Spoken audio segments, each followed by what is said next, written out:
Buenas noches, buenas noches. Empezamos este charladito de nuevo, un martes 6:30 de la tarde. Bienvenidos a esta otra edición de Charladito, es la tercera. Se conecta Juan Pablo Ardila, buenas noches Juan Pablo, ¿qué tal? Y otras varias personas que de pronto no alcanzo a saludar. Margarita Castro, Michael Bautista, Pamela, Cata. Bienvenidos todos, chéveres. Se está conectando un montón de gente. Veo a ya a nuestro invitado Miguel Urrego, ya le voy a dar la bienvenida. El charladito de hoy es bien interesante, es bien especial. Tenemos a Miguel Urrego, que es un duro de las estadísticas del análisis de datos. Ya vamos a hablar con él.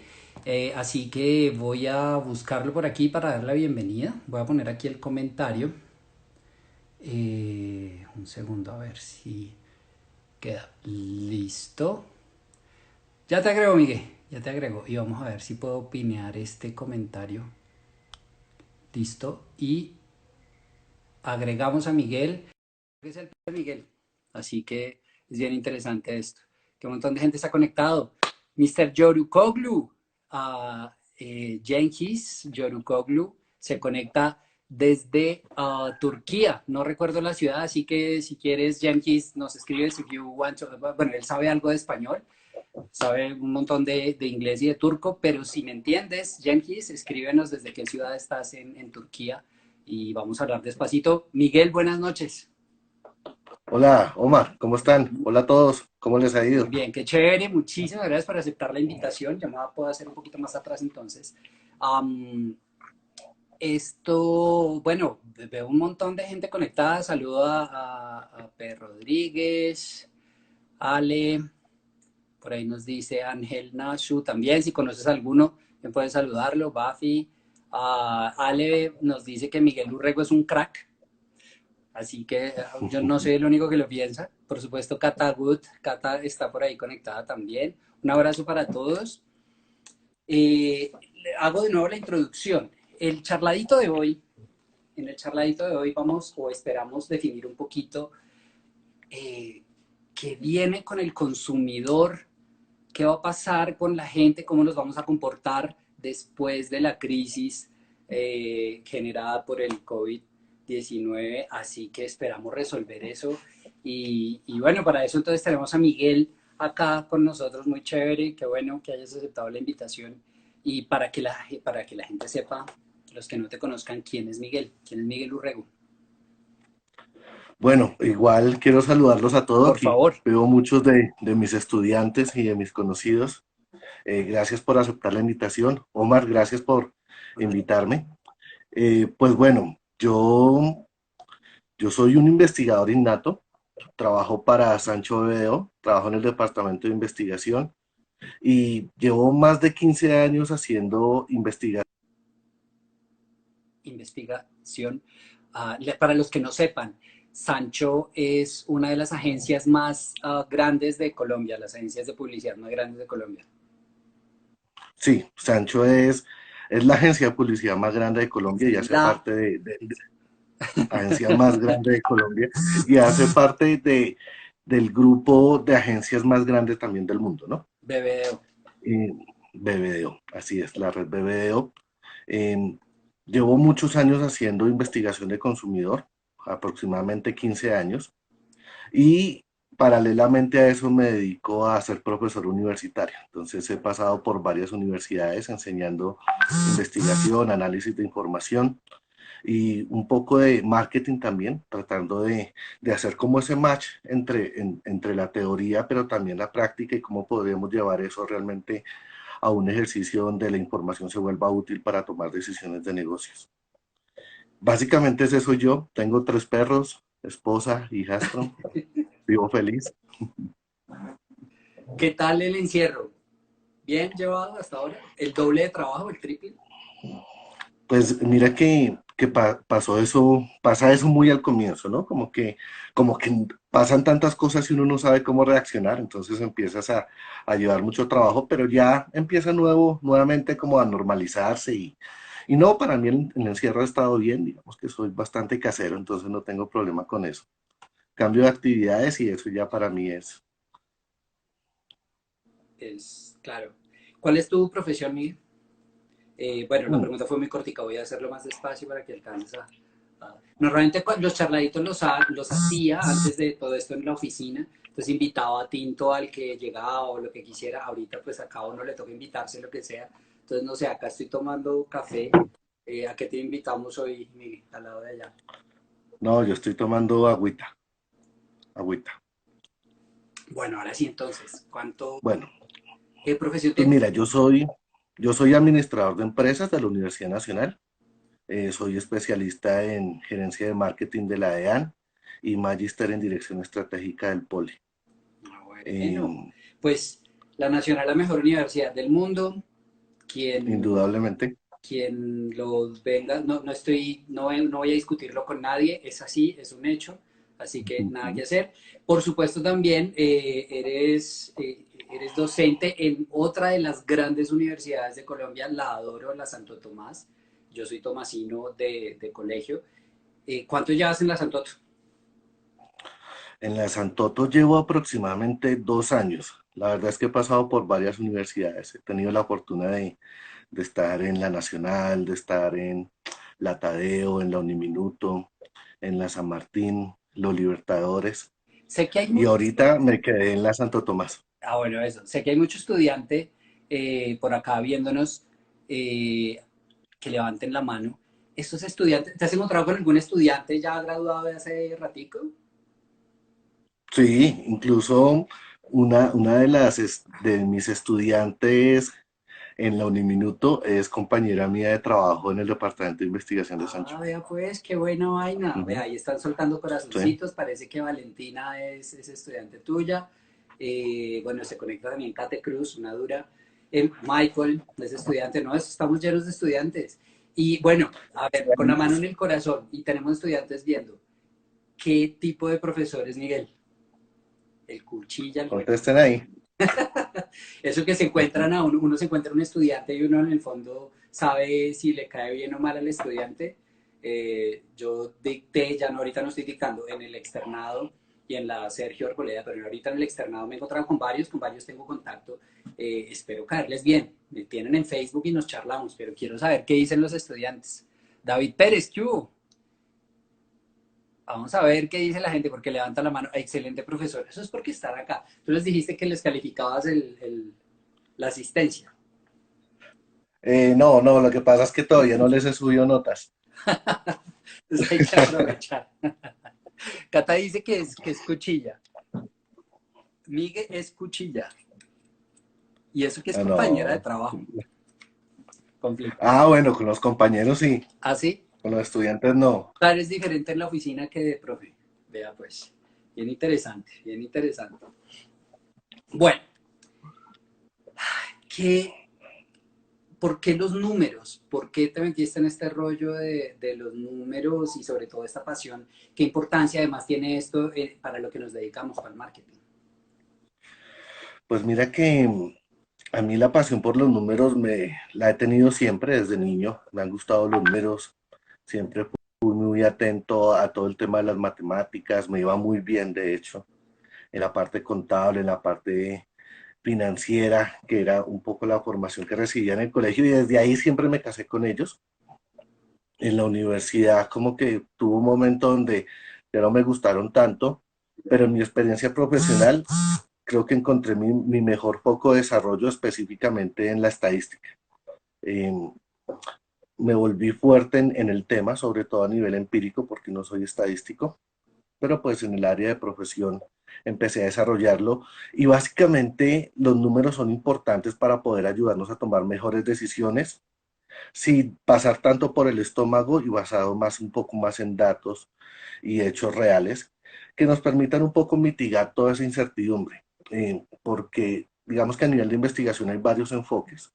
Están las investigaciones cualitativas que nos permiten entender el contexto, el entorno y demás, pero los números nos permiten tener esa carta que nos hace decidir más fácil hacia dónde voy a tener un mejor resultado. Los números también nos hacen una aproximación un poco más cercana a la realidad desde la perspectiva de un grupo social amplio. No digamos que es solamente objetivo, sino que realmente es hacia donde van las mayorías, porque siempre todas las personas van a ser distintas, pero pues los negocios se mueven sobre la base de las mayorías. Estamos hablando más de Big Data que Small Data en este caso, o, o no tanto. Pues depende, porque Small Data y Big Data al final tienen un componente numérico, ¿sí? El Small Data está un poco más enfocado en las decisiones particulares de una persona que al final termina convirtiéndose en hábitos, que eso pasa todo el tiempo. O la Big Data, que nos basamos básicamente en mirar las decisiones particulares de las personas, pero las miramos desde grupos amplios para convertirlo en estadística y poder generar unas necesidades que lleguen a unas particulares más, a unos particulares mucho más amplios. Ok. Hago una pausa también para decirle a la gente que nos está viendo, tenemos bastantes invitados hoy, qué chévere. Si no los saludamos a todos es de pronto porque estamos ahí charlando y se nos pasa.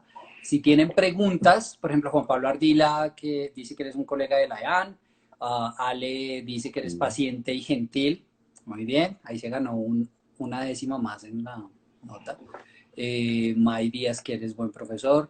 Bueno, bien, pero si tienen preguntas para hacerle a Miguel o para hacer o comentarios y demás, procuraremos leerlos.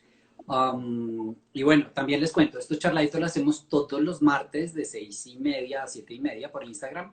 Trato a veces de pasarlos por Facebook o en otros lados, sin embargo, pues ha sido un poquito compleja la logística y demás, así que hoy dije, no, hagámoslo solamente para Instagram, quedémonos acá. Las preguntas que quieran hacerlas, bien puedan y las dejan ahí, las vamos contando. La pregunta que tengo yo ahorita, hace un rato estabas hablando de tomar decisiones sin tanto estómago. ¿Qué porcentaje, hablemos de números, qué porcentaje le darías tú a la toma de decisiones por gut, por intuición, por estómago y cuánto a lo numérico?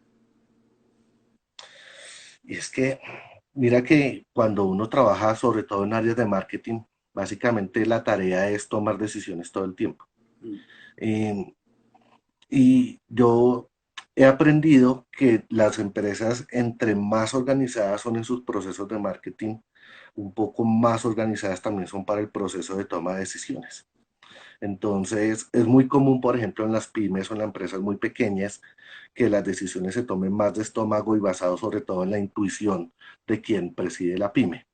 A medida que estas labores de toma de decisión empiezan a delegarse, porque la empresa y la estructura de la empresa empieza a crecer, se hace un poco más ordenado ese proceso de toma de decisión, porque obviamente la responsabilidad es muy grande cuando a ti te delegan el cargo de un gerente, un director. Y entre más grandes y estructuradas las empresas, muchas veces ya vienen los lineamientos generales en donde cada decisión tiene que ser tomada bajo la base de los datos o bajo la base de la investigación.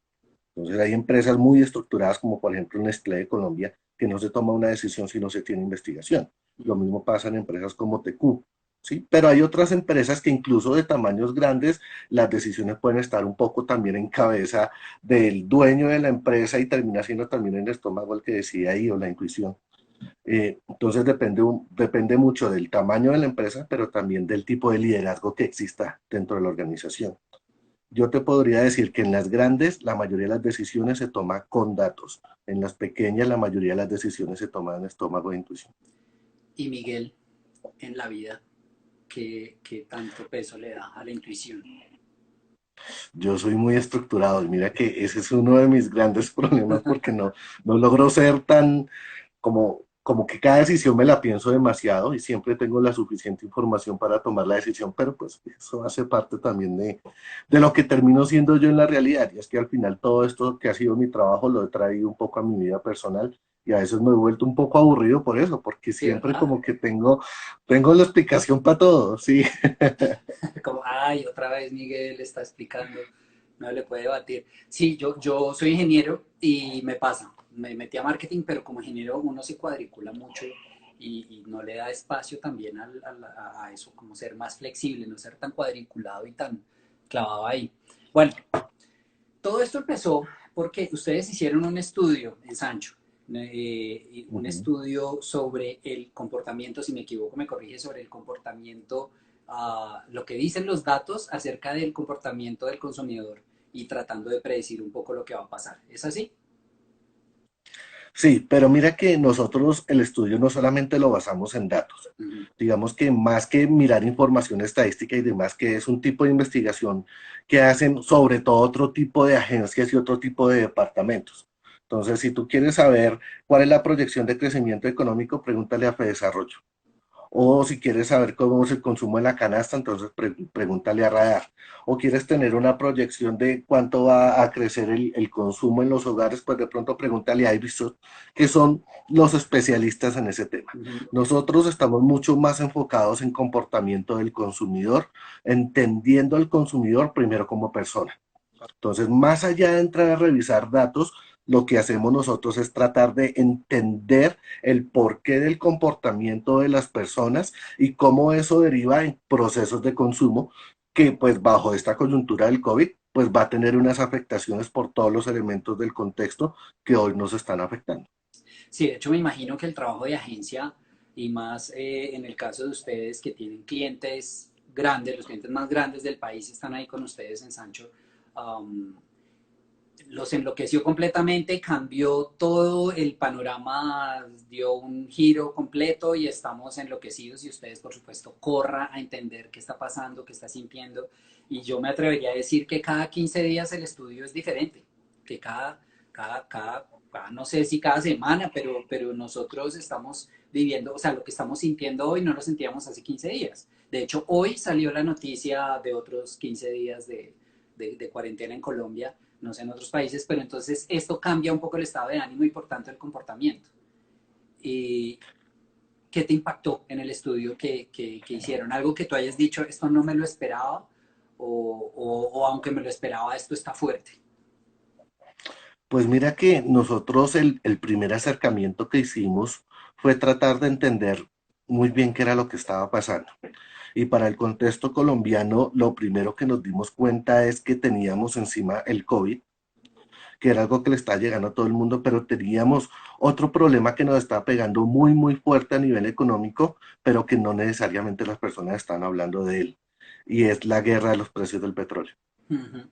Entonces, nuestro primer gran entregable fue hacer un zoom justamente a cuáles eran las repercusiones que estaban teniendo en el consumo y en la economía en todo este tema de la guerra de los precios del petróleo, que es un escenario impensado cuando todo el mundo está en una crisis económica, todo el mundo cuidándose. Hay tres países allá peleándose la hegemonía del petróleo en una guerra que lo que hace es que el crudo llegue a unos niveles, incluso que hasta hace 2 semanas los tuvimos en niveles negativos. ¿Quién iba a pensar que los productores de petróleo iban a tener que pagar a los Sí, compradores para que sí. lo pudieran almacenar? O sea, es una cosa impresionante. Y cómo estos egos y todo este tema de estrategia geopolítica global termina afectando una economía como la nuestra. Y es que aunque nosotros somos un país, no somos un país importante en el contexto de los países productores de petróleo, sí somos un país que depende del petróleo. Entonces, todo esto que vimos, por ejemplo, de ese dólar que se trepó por encima de los 4.000 pesos, cuando el año pasado había sido noticia que había subido de los 3.000 y en cuestión de 15 días subió 1.000 pesos, elevando los precios de los productos importados. Y ustedes saben, en Colombia cerca del 60% de los alimentos eh, son importados, principalmente los cereales, pero también algunas frutas y algunas proteínas. Todo eso empieza a subir de precio, pero por el otro lado entonces también estamos viendo cómo nuestros ahorros en los fondos de pensiones caen cerca de un 30%. Empezamos a ver cómo todas las acciones de las empresas importantes en Colombia caen de precio. Y al final lo único que termina haciendo esto es que cada día en Colombia somos más pobres. Incluso acciones como empresas como las de Bancolombia llegaron a perder un 30-40% de su valor, lo que es impresionante. O sea, Muchísimo. las acciones de los bancos, para que los que no saben, casi que comprar acciones de un banco es una inversión segura porque casi ni caen ni suben, como que siempre están estables, suben un poquito en el largo plazo, pero son muy, muy, muy estables. pero Bancolombia cayó un 30%. Entonces es una cosa impresionante que empezó a jugarnos una mala pasada e hizo que el efecto COVID tuviera unas presiones mucho más fuertes, sobre todo en el marco fiscal colombiano, en donde teníamos a un presidente también tratando de reaccionar, un gobierno mirando cómo se acomodaba frente a esta coyuntura, obviamente dándole prelación a lo más importante que es la vida, pero también entonces mirando cómo sacaba plata de un lado para poder sacar unos subsidios, para poder entregarle una plata a unas personas, a otras, y el escenario era, sin petróleo hay menos plata. ¿Sí? Si el precio del petróleo está muy abajo, hay menos plata para todo lo que se está moviendo, todo el mundo pidiéndole que ayudas. Por ejemplo, ahorita el tema de Avianca, entonces vamos a salvar a Avianca, pero si salvamos a Avianca, entonces hay que salvar a esta otra empresa y a esta otra empresa. ¿Y qué vamos a hacer con las microempresas? ¿Qué vamos a hacer con las pymes? Entonces, todo esto termina detonando pues en que la crisis sea un poco más compleja para un país como el nuestro que lo que puede ser en países como Estados Unidos, Europa y demás. Entonces fue como el primer gran acercamiento, sobre todo para tratar de entenderlo a nivel macroeconómico, para que las personas que no son economistas pudieran entender cómo esto terminaba perjudicándonos a todas las personas de a pie y pues obviamente a los consumidores, que pues es a quienes nos debemos las personas que trabajamos en marketing. Ese fue como el primer gran acercamiento que encontramos. Luego tratamos de hacer fruto de eso como un ejercicio, bueno, ¿y qué va a pasar entonces en Colombia?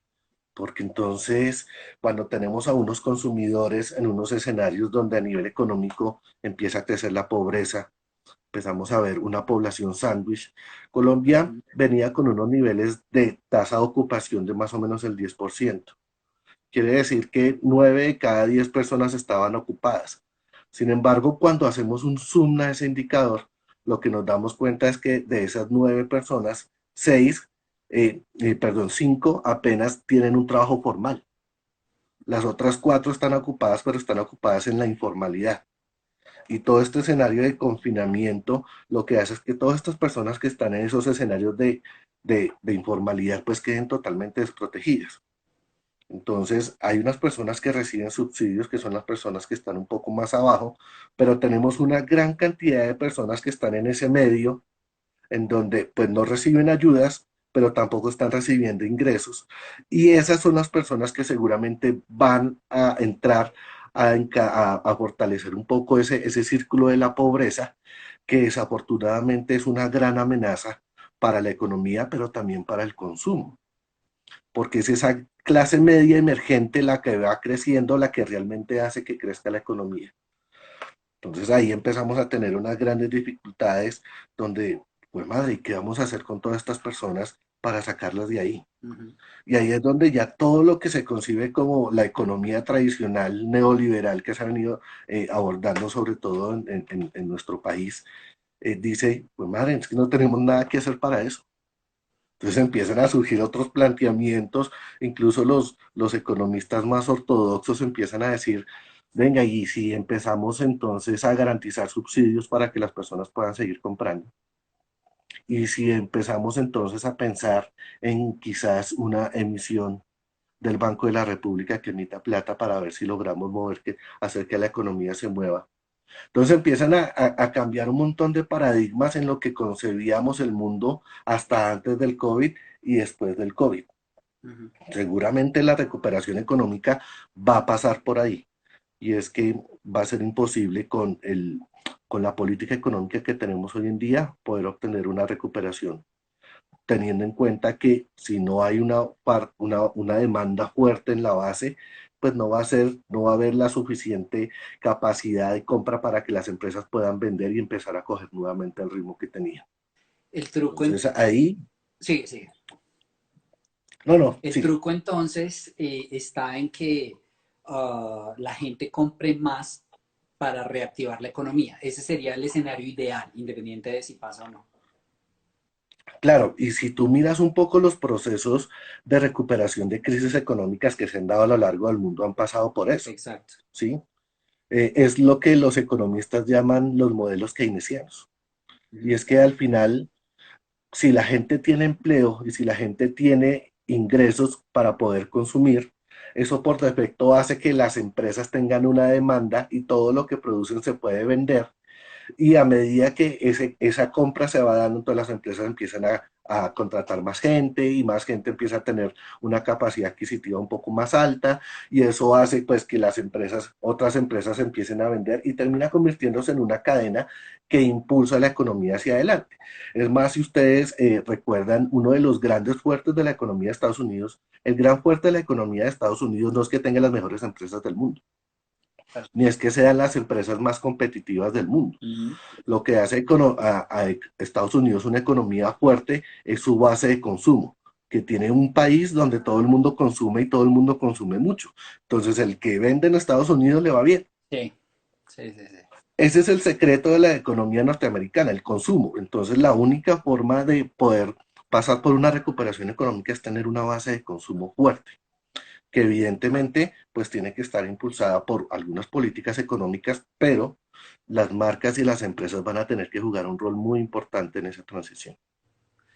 Ok, exacto, pero a ver, una cosa es, en el escenario ideal nuestro es, ok, consumamos, compremos, etcétera, pero eso tiene que ver mucho con la realidad nacional, que igual me quedé sin trabajo, o de pronto me echan, o soy independiente y se me cambió pues completamente el panorama porque ya no puedo, no me quiero arriesgar, o ya no tengo ingresos porque todo lo mío se basaba en algo presencial, así que la transformación digital a mí no me pega. En fin, hay tantos escenarios que van a marcar las cosas.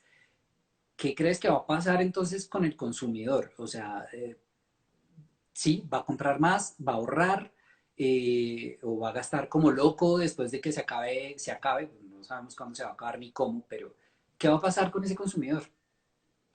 Es que mira que es un proceso bien complejo, porque hay cosas de esas que ya están pasando.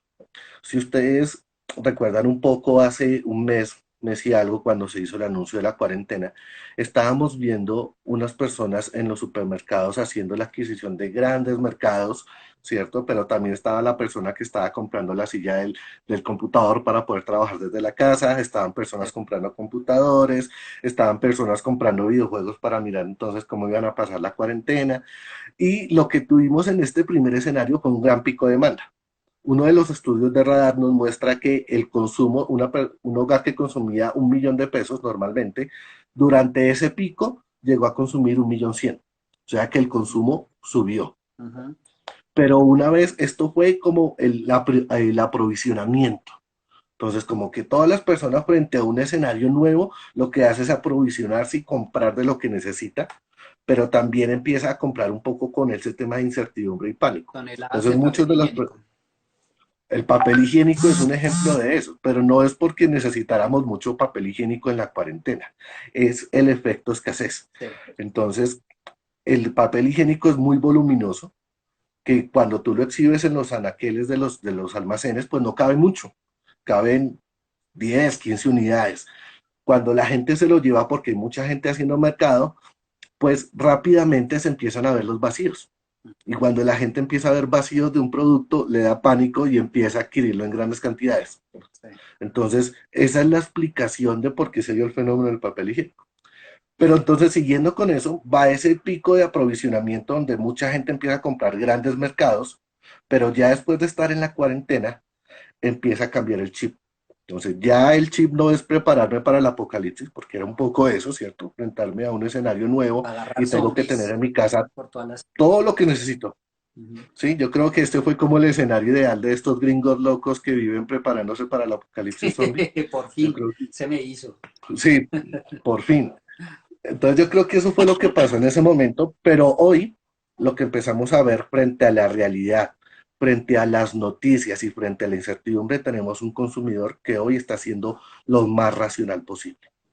Entonces, ese momento donde todo era novedad, donde todos estamos mirando recetas, donde todos estamos buscando algo nuevo que hacer, donde todos estamos, ese Air momento fryer, ya pasó. la air fryer es bueno, recomendado. Sí, pero mira que ese momento al final ya pasó, porque cuando viene algo nuevo, todos estamos buscando cosas para adaptarnos, Sí. ¿sí? Y todos como tratando de tomar la buena onda, porque es novedad. Pero cuando esto se empieza a volver un proceso rutinario, todas esas cosas nuevas que hacíamos empiezan a desaparecer y volvemos a una nueva normalidad.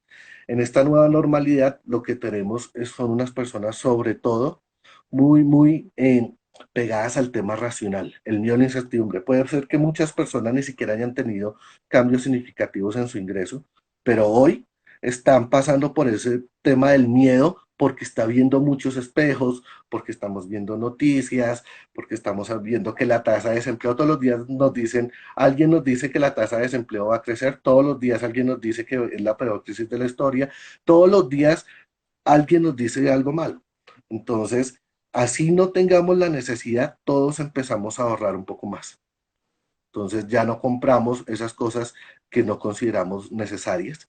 Compramos solamente los alimentos, los productos de aseo y todo el peso extra que queda, entonces lo vamos ahorrando porque no sabemos qué pase mañana. Y ese es el gran problema de los procesos de incertidumbre. Ajá. Como no sabemos qué pase mañana, yo tengo que guardar. Y guardar implica no consumir. O sea que ahora, de acuerdo a eso, el primer efecto es que la gente, si bien va a seguir gastando porque sigue necesitando, va a gastar en lo que necesita y de pronto no en ciertos lujos, en cierto... esto lo hablaba, lo estaba mirando ahorita en un estudio, no un estudio, un especial que sacó el diario El País en España, no sé si lo viste, invitó a Uh -huh, 75 personas, estudiosos y pensadores y de todo que contaran qué va a pasar después del COVID. Y en particular, un alemán, un sociólogo alemán hablaba de eso. Solo se va a comprar lo esencial, o sea, ya no vamos a ver las uñas de este porte plásticas y demás, ya no vamos a ver la pestañota y por supuesto el reloj que es más caro que el carro y ese tipo de cosas tienden a desaparecer por un tiempo, al menos la adquisición de esos productos va a desaparecer. sí, y va por el efecto económico, pero también por un efecto práctico. Entonces también, por ejemplo, la cartera o las 20 chaquetas o los 40 pares de zapatos cuando pues todo el día te la pasas en jean, en una camiseta. Claro. Entonces ya también los efectos prácticos cambian y hace que la demanda de muchos productos empiecen a caer. Y aquí empezamos a ver en las empresas muchas dificultades. Por un lado, porque estaba la incertidumbre de cuánto tiempo iba a estar cerrado. Y es que al principio pareciera que la cosa hubiera sido, nos mantenemos cerrados 20 días y ya volvemos a abrir y como si nada. ¿Sí? Al principio como que eso era lo que pensaba todo el mundo, pero al final lo que estamos viendo es que la apertura va a ser mucho más gradual y mucho más lenta de lo que pensábamos, que no va a pasar 2 meses, 3 meses, 4 meses, seguramente ya estamos hablando incluso de mediados del 2021 para tener una apertura total. Tenemos una particularidad en Latinoamérica, que es muy diferente a lo que pasó en Europa. Y es que en Europa ellos ya están abriendo, pero ellos ya tuvieron los picos de contagio. Uh -huh. Sí. Nosotros no lo hemos tenido. Entonces, ¿cómo abrir? Pero pues ese pico de contagio al final lo único que estamos haciendo es aplazarlo, aplazarlo, aplazarlo, aplazarlo. Pues seguramente vamos a tener que volver a contraernos en algún momento si esto se sube. Pues vamos a empezar es como con un acordeón, Lo del acordeón, ajá, exacto. que en términos de salud es perfecto, pero en términos económicos es mucho más complejo, Uh -huh. porque esto hace que la recuperación sea mucho más lenta. Cuando tuvimos escenarios de crisis anteriores, lo que decíamos era, listo, pasó la guerra, desde hoy empezamos todos a trabajar por la recuperación. Sí. Listo, pasó la crisis del 29, desde hoy empezamos todos a trabajar por la recuperación. Hoy no podemos decir eso, ¿sí? Listo, ya pasó, entonces podemos empezar la recuperación porque abrió un sector, Sí. después abre otro, después abre otro. Entonces no hay un gran momento cero donde todos nos ponemos la camiseta y decimos todos vamos a empezar, sino que va a ir mucho más lento, mucho más gradual. Y en ese escenario las empresas van a tener que empezar a transformarse, ¿sí? Vemos ejemplos como, por ejemplo, a mí me encanta el ejemplo del Only, Sí, uf, ¿sí? buenísimo.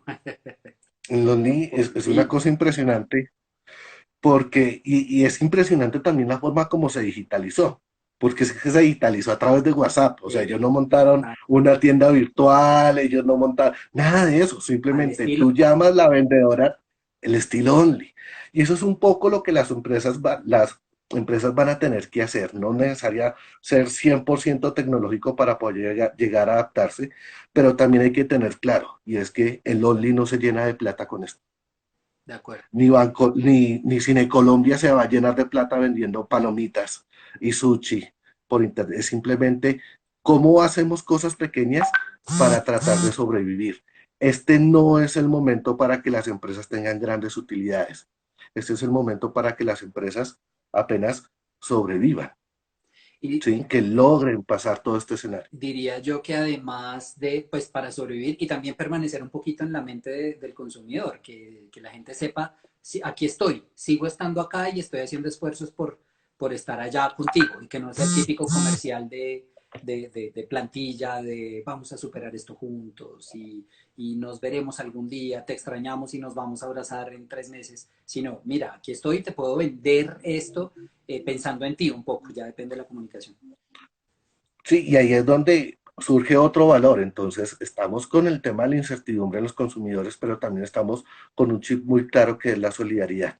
Entonces empezamos con ese tema de la solidaridad y es que yo te compro, más que porque me parezcas que es la marca super wow, te compro porque eres una marca que está haciendo las cosas bien y porque yo también como consumidor te quiero ayudar, porque sé que tú estás ayudando, yo también te ayudo porque sé que tú hiciste esto, entonces yo también empiezo a retribuirte como consumidor. Entonces, ahí lo que empezamos a ver, esas primeras grandes empresas y se dieron cuenta que reaccionaron frente a la crisis diciendo que no iban a sacar sus empleados, que no iban.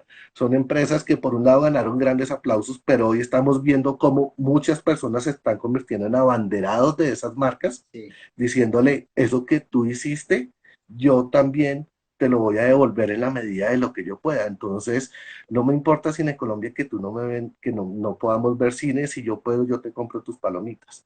De Si acuerdo. me lo traes hasta acá, yo te compro lo que tú me vendas, porque la idea hoy por hoy es ayudarnos. Y estos valores son los que tenemos que empezar a trabajar muy fuerte. Ahí sí las marcas vamos a tener unos roles bien importantes, porque este es el valor clave que nos va a ayudar a salir de la crisis Ujú. y es la confianza.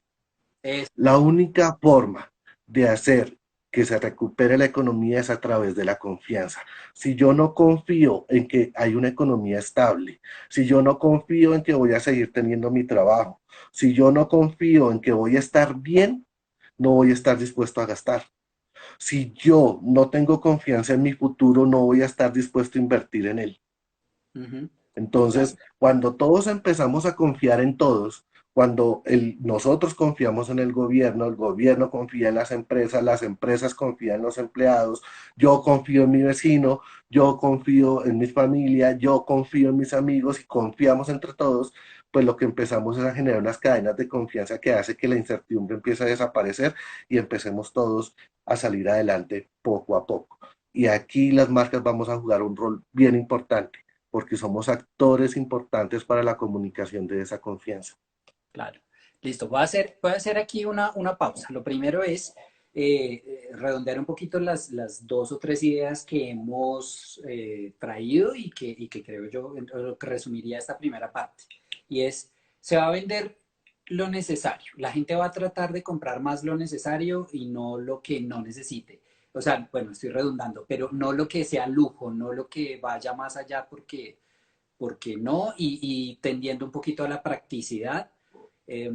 Habrá cosas que se consideren de lujo, pero igual las voy a consumir porque las necesito anímicamente. O sea, no se trata solamente del papel higiénico y de la lenteja y de la carne, sino de pronto el televisor.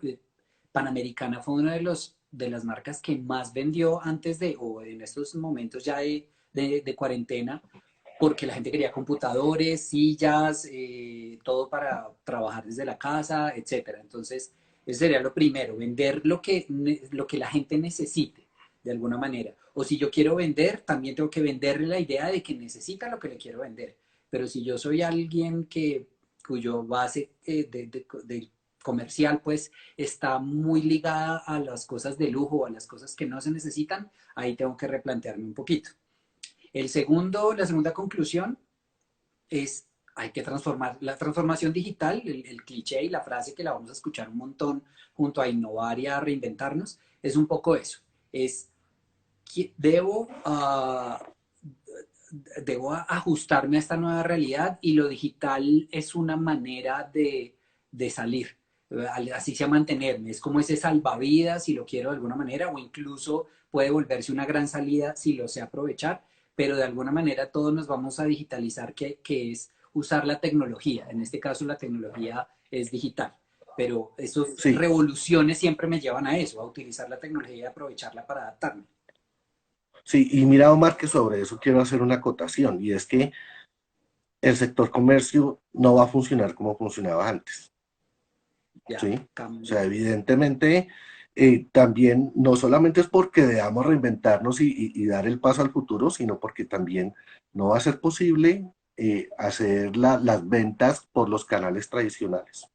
Sí, de hecho hay varios comentarios y la pausa también la quería hacer un poquito hacia ese lado, pero Nicolás Segura pregunta hace un ratico, que además es un duro en Call of Duty, gracias por salvarme de tantas muertes.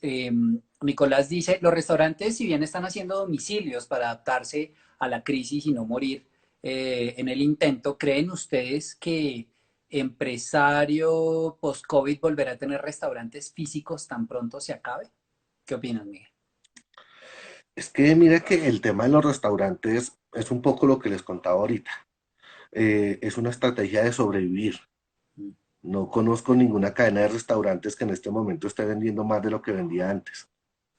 Y los que están vendiendo es para sostenerse, para poder llegar a ese escenario futuro. Ujú. Entonces, no creo que los restaurantes pasen a ser online, ni pasen a ser domicilios. Ellos están esperando es cómo sorteamos la crisis para volver a abrir y volver a empezar, porque pues ese negocio tiene, esa es su base, ¿sí? Basado en la experiencia, en el lugar, en la atención, el servicio. Entonces va a ser difícil poder quitar ese tipo de elementos. Es como decir los viajes, o sea, los viajes definitivamente es algo que va a tener que pasar todo el escenario para volver a hacer viajes, porque si no, no lo sería. Ujú. Entonces, yo creo que en restaurantes no, lo que están esperando es pasar la crisis ya.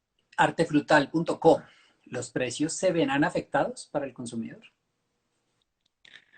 Sí, sí, ya estamos viendo algunos precios que empiezan a subir, sobre todo lo que tiene que ver, por ejemplo, con cereales, que es lo que importamos, lo que es arroz, lo que es maíz, todo esto viene importado. El pollo va a empezar a subir de precio por cuenta de los alimentos para los animales, lo mismo va a pasar con la carne. Ujú. eh, por el precio, por el tema del precio del dólar, aunque posiblemente el gobierno esté pensando bajar aranceles. Ahora, también hay unos productos que entran a control de precios, justamente por eso, por la inestabilidad, porque suben, bajan, pero si ustedes miran, por ejemplo, una de las grandes peticiones que están pidiendo el gremio de los fabricantes de vehículos es congelar la tasa de cambio a 3.000 pesos. O sea, hoy por hoy solamente tenemos dos ensambladoras de autos en Colombia. Quiere decir que todos los otros autos son importados y pasamos de tener un dólar de 3.000 a 4.000 en cuestión de un mes. Entonces es un 25% más de precios. Entonces todo lo que es tecnología, todo lo que se ha importado sube de precio. De acuerdo. Bueno, estoy leyendo aquí también varios comentarios, estoy buscando preguntas y me estoy devolviendo ah, porque quiero irme a otro tema bien chévere con el que cerramos. Pero nos dice, a ver, leo esta pregunta, Nicolás, desde el punto de vista del mercadeo, ¿qué se podría hacer para recuperar y mejorar la imagen de marca de Avianca? Bueno, creo que es un caso muy específico, teniendo en cuenta la mala reputación que está teniendo en esta época. Si quieres, dame tu opinión y yo doy la mía también.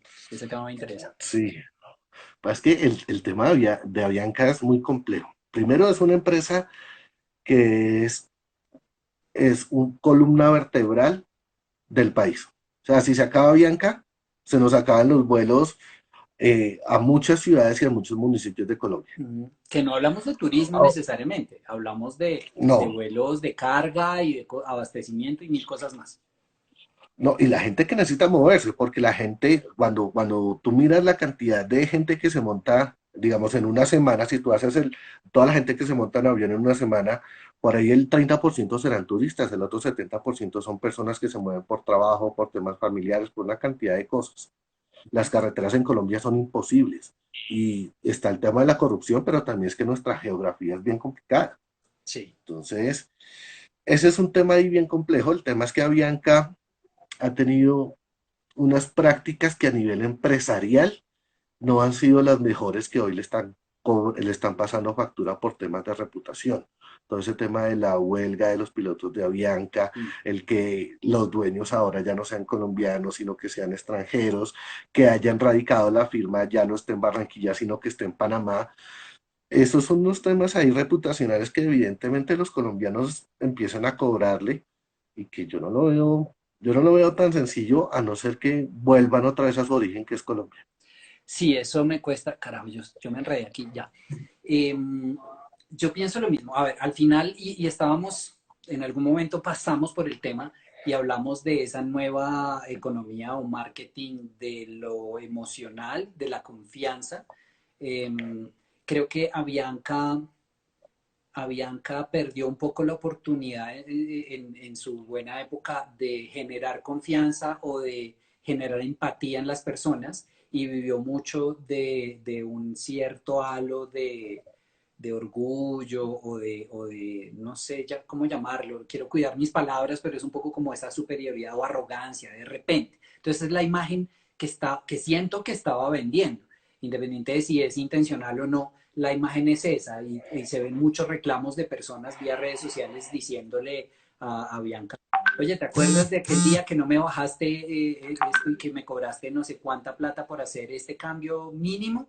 Ok, entonces sálvate con esa plata. Y así, como que la gente le está cobrando emocionalmente todo eso que Avianca en su momento no hizo por las personas. Las razones por las que no la hizo pueden ser súper válidas, las desconocemos, pero, o al menos yo las desconozco, pero creo que la gente no siente esa empatía por la marca y hoy en día se trata de empatía, emociones, es lo que hay que vender, es el momento de venderse como alguien cercano y como entre todos y yo soy parte de todos, entonces yo te ayudo, yo que puedo te ayudo, pero también ayúdame tú un poquito y generar confianza, que era lo que decías hace un rato.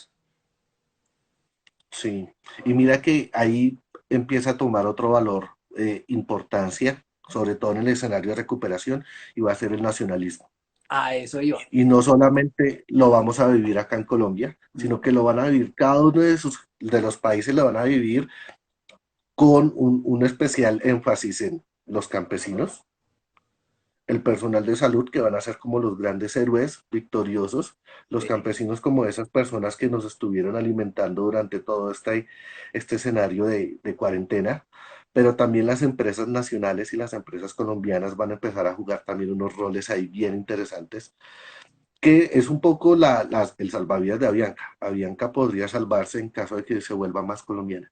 En que, sí, en que se muestre, yo diría que hay que bajar un poco la cabeza, en que hay que mostrarse muy colombiano sin ser estrategas de la marca ni nada, porque pues ellos tendrán allá todo su equipo, pero sí, creería yo que es un momento de que Avianca diga, venga, somos parte de todos, esto es Colombia y miren todo lo que hemos hecho y podemos hacer, no sé, como abrirse un poquito emocionalmente, mostrar cierta debilidad emocional, diría yo, abrirse cuando uno se abre, está poniéndose en riesgo, creo que me estoy metiendo ya en otro tipo de psicología, pero es acercarse a las personas y que las personas sintamos como, venga, sí, sí, hay que ayudarla, pues porque hay que hacerlo, porque es Colombia y por todo lo que estás mencionando. Pero entonces vamos hacia un proteccionismo, a un Es nacionalismo. muy posible, es muy posible porque digamos que si ponemos en contexto, nuevamente vuelvo al contexto de economía global. Durante los últimos años hemos visto cómo el comercio mundial ha venido cayendo, especialmente en la era Trump. Uh -huh. Cada vez que ha habido una crisis económica, la perspectiva de crecimiento del comercio mundial cae. Sí. Con la era Trump y la guerra que estaba entre Estados Unidos y China, ya lo que estábamos viendo era un estancamiento del comercio mundial. Y hoy, con este escenario de crisis, lo que estamos viendo es cómo todos los países están pensando primero en proteger sus empresas. Entonces, Pues, la Unión Europea está sacando plata para proteger sus empresas. Estados Unidos está sacando plata para proteger sus empresas.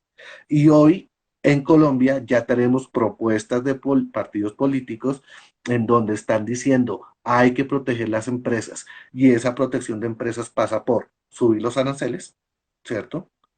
Y por el otro lado, mirar cómo financias o das crédito para que las empresas nacionales se puedan sostener. ujú, Esto es un nacionalismo, sí, ¿sí? Porque entonces si tú vienes Nestlé o vienes tú a Bianca, que eres panameña, a pedirme ayuda, pues de pronto más bien yo no te la doy a ti porque tú no eres de acá. Se la doy a las empresas que son de acá y ahí ya no tengo tanto lío de gente que está en contra, que está a favor. Además que el tema de Avianca tiene otro problema y es que una de las familias del presidente trabaja en Avianca. sí, eso, hasta eso Entonces, afecta, claro. eso evidentemente ahí ya hay un tema de conflicto en donde pues si lo hace se lo van a cobrar. Pero entonces empezamos a ver ese nacionalismo. Entonces vamos a subir aranceles. En Ujú. Colombia, por el tema de política económica que manejamos en el país, pareciera ser lejano, pero frente a la necesidad de proteger las empresas es muy posible que eso pase. Ahora, yo veía una pregunta por ahí que decía, ¿será que cuando salgamos de esto vamos a estar en recesión? No es que cuando salgamos de esto vamos a estar en recesión. Ya empezamos a entrar en recesión. Sí, Pasa es que sí, perdón, sígueme, sí, sí, que yo voy a cambiar un poco. los efectos de la economía se empiezan a ver ahorita en mayo, en junio, en julio y en agosto. ¿Por qué se van a empezar a ver hasta ahora y no nos vimos más antes? Ujú. Porque la caja de las empresas y los ahorros de la gente daban 30 a 60 días. Sí, Cuando esos ahorros y esa caja se acaban, ahí es donde empezamos a ver realmente las dificultades. estoy de acuerdo. Sí, los efectos económicos se ven un poquito después, eso es verdad, y la caja se acaba. Em, yo creo también que, de hecho, hoy se veía, hoy salió la noticia de que un municipio de Cundinamarca, si mal no sé, Arbeláez tal vez, no recuerdo el nombre del municipio, piensa ya desde mañana abrirse un poquito y volver a salir, pero entonces claro, igual el pueblo está cerrado, entonces ese pueblo no va a dejar entrar a nadie y salir a nadie a menos que tenga ciertos controles, por tanto el comercio va a ser local y esta población pues va a reactivar su economía hasta donde le dé eh, para pues para dinamizar un poco las cosas cuidándose. Lo mismo está pasando, por ejemplo, Boyacá y Cundinamarca ya se hicieron un trueque.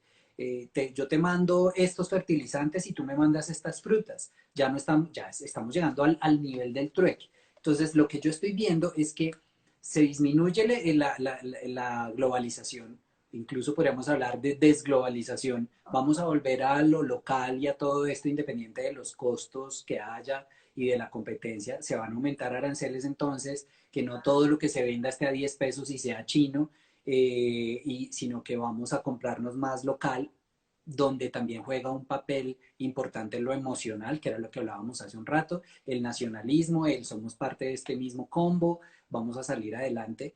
Entonces, el nacionalismo y eso que estamos viviendo a nivel regional, a nivel población, municipio, a nivel departamentos, se va a vivir a nivel, poco a poco se va a ir ampliando a nivel nacional y luego pues ya nos abriremos. Pero en definitiva, sí nos vamos a cerrar mucho y esto se trata un poco de economía de guerra, de sálvese quien pueda y de ayudémonos entre nosotros y después cuando estemos bien ya empezamos a mirar hacia afuera. Va a ser un Sí, poco rudo.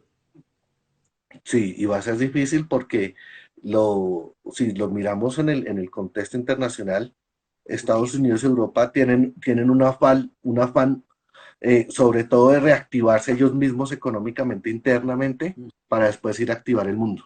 de Y acuerdo. si nosotros nos demoramos mucho en activarnos nosotros, en activar nuestras empresas, eh, vamos a entrar en un escenario de desventaja muy, muy fuerte, Ok.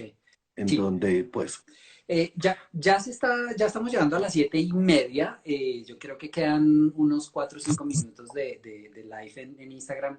que a veces cuando el tema es tan bueno y tan apasionante y tan interesante, uno quisiera alargarlo. Incluso, no sé si estés dispuesto a que sigamos otro ratito y hagamos otro live, no, no lo he hecho. Bueno, vamos a tratar de cortar acá, de redondear. Yo doy un par de ideas y si tú quieres, ¿cómo concluimos? ¿De qué se trata esto? De que la gente va a gastar en lo importante, luego hay que reinventarse un poquito, hay que tratar de llegarle al cliente sin necesidad de un espacio físico, venderle, no sé si más barato o no, pero vender por ahora se trata de subsistir y de ayudarnos. Lo decía Cata hace un rato, Cata G, y es no tratemos de competirle un poco, de luchar contra esa incertidumbre o ese miedo y gastemos en lo nuestro y reactivemos la economía. Eso es como que lo que diría yo que es la gran conclusión junto a un proceso de innovación. Toda crisis trae una innovación. Miguel, ¿con qué nos dejarías tú? Eh, La Primero, confianza. el tema de la confianza. Eso, sí. La confianza. Creo que es lo que nos tenemos que llevar. Hoy incertidumbre, mañana confianza. Y la confianza entre todos, temas culturales que tenemos en nuestra realidad colombiana también tienen que empezar a cambiarse un poco. Todo este tema de las personas que son tan ventajosas, la cultura del vivo. Vamos a tener que empezar a moldear eso y empezar a confiar más en nosotros por un tema de salud, porque yo tengo que empezar a confiar que el que está al lado se está cuidando también y no me contagia a mí. eh, Empezar a mirar hacia adentro nuestros héroes, nuestros campesinos, nuestras empresas, nuestros amigos que son emprendedores, como entre todos empezamos también a ser mucho más solidarios y tener paciencia. Hay que tener Sí, paciencia. clave la Va a ser un paciencia. poquito más largo. De acuerdo, sí, es que como que va pasando uno por todas las etapas y esto no es que cuando el presidente diga ya podemos salir, esto no va a pasar de un día para otro, o sea, casi que se veían venir estas 2 semanas de adición, porque no es que ya, el día de mañana salimos a la calle y nos abrazamos todos y sale el arco iris porque se acabó la crisis, no, el COVID No. sigue ahí, la crisis económica ya está acá aunque no la estemos sintiendo, la recesión, llamémoslo. Más bien preparémonos y de todo tengamos paciencia, no caigamos en el desespero, pensemos más bien cómo entre todos nos podemos ayudar, qué puedo hacer yo si voy a permanecer mucho en este estilo de vida, qué puedo hacer yo comercialmente, si tengo un restaurante que me invento, si tengo una peluquería, cómo le hago, generando confianza. Creo que ese es el mensaje central de una marca. Lo que debería tratar de comunicar es eso, confianza en la gente.